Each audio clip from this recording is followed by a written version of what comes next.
Hello, this is Kirk Cap here.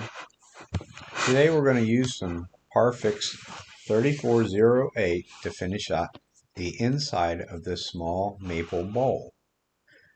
The 3408 is a low odor, no smoking paper towels, CA glue that has a 40-second time delay, which will give you all kinds of time to finish your turning projects with a CA glue, and it's extremely fast and simple to use. Here I am. I've made a little pad with paper towels. There's a little piece of polyester felt in that paper towel that acts as a reservoir to hold more glue in it. But all I'm doing is running the lathe at a low speed and saturating the wood. If it's a natural edge or something that you can't spin the lathe, this can be done just as easily without the lathe running. Just start on the end grain and work your way around the bowl. You have 40 seconds to get this job done, and that is getting the glue on, letting it soak in, and wiping off the excess. It's actually quite simple to use, quite a nice product to work with because of the time delay and the speed of finishing your project with it. And here I've wiped it on, allowed it to soak in a little bit, and I'm going to wipe off the excess off the surface of this bowl.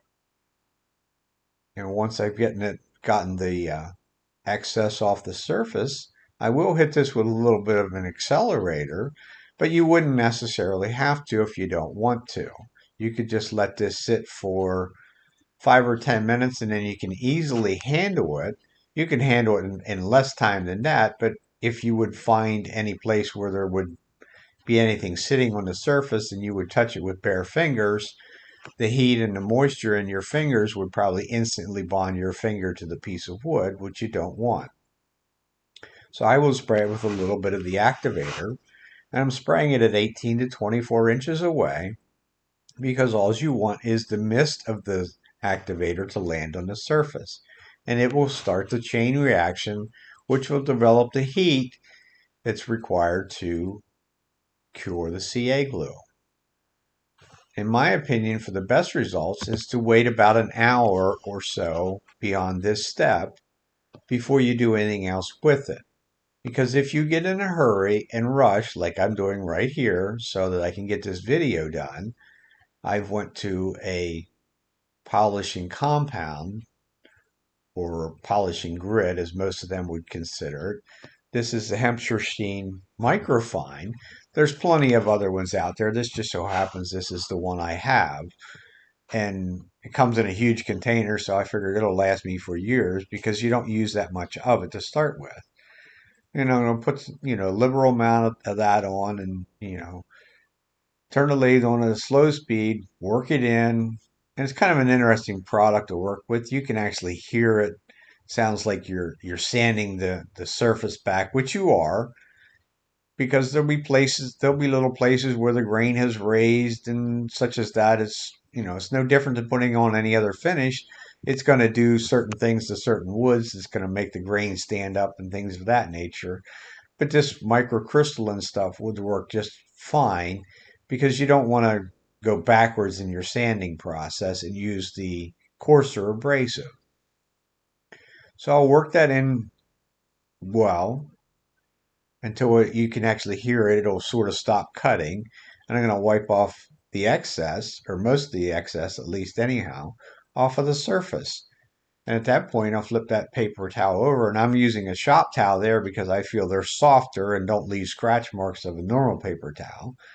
Speed up the lathe, and you'll melt the wax that's in the microcrystalline wax. So it'll give you a nice polished, smooth, and shiny surface when you're done. If it and when you go back and inspect, like I'm doing right here, and see whether you've created any issues for yourself, which I did, as you're going to see here in a second, that there's some little places that there's little bumps.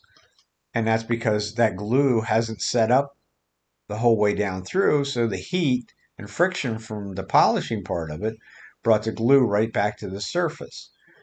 So what I'm going to do is take a little piece of 800 grit sandpaper, and I'll sand that little area in a random orbit pattern and just knock off them little nubs that are sticking up and make sure that it's smooth and flat.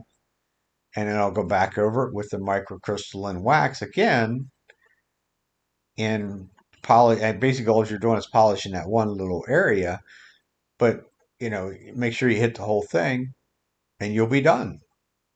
It's that simple. You figure this is a finished piece. Even if you're impatient with it, you can still have a finished piece, at least the inside of this bowl. And I could have already done the outside previously, but you could be done in the neighborhood, completely done, ready to take the tenon or recess off the bottom in about an hour to an hour and a half. And that's a total time even waiting for the glue to set up. And this glue has a 24-hour cure time. And the comment I've gotten from people on that is like, well, it's dry in 5 minutes. I said, there's a difference between cure time and dry time. Dry time is a matter of a couple minutes. Cure time would be about 24 hours. And if you have any questions on the cure time, look at whatever finish you're using and see if you can find a cure time on the can. And most likely you will not find a cure time on it, but most film finishes and lacquers are anywhere from 28 days to 30, 35 days before it's actually totally cured. So in comparison, this is quite fast. And that's it, a finished product. And I thank you for watching. Any information? Email me. Thank you.